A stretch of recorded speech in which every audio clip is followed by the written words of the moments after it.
into the next dimension. It's some things in their life that is unclean. It's some things in their life that is contaminated. It's some things in their life that is polluted.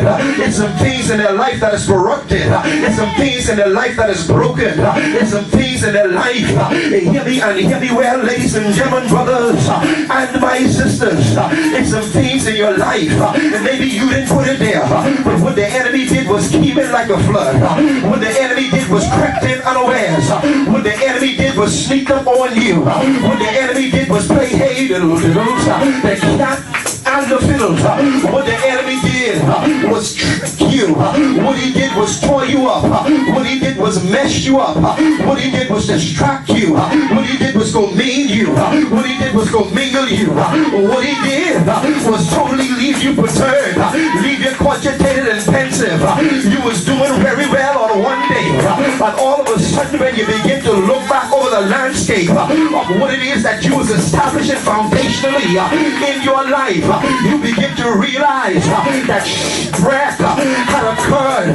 You begin to realize that what the enemy did was use the spirit of deception to come into your ministry, to come into your family, to come into your home, to come into your workplace, to reposition you. But aren't you glad, my brothers and my sisters, that you serve a God who's altogether lovely, altogether powerful, that you serve a God, a great God.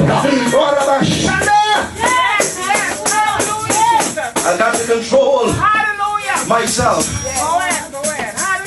When you begin to look at Timaeus, he is the father of one Bartimaeus.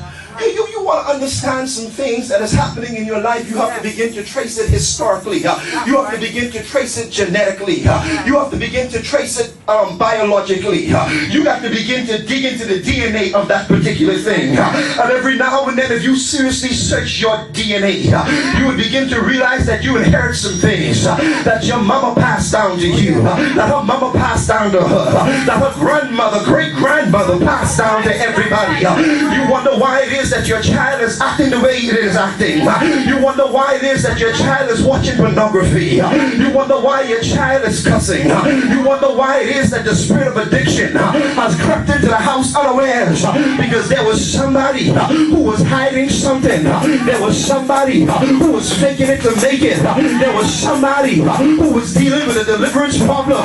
There was somebody who was struggling. There was somebody who was dealing with a point and a place in their life where they know if they come outwardly, what was going on inwardly would begin to show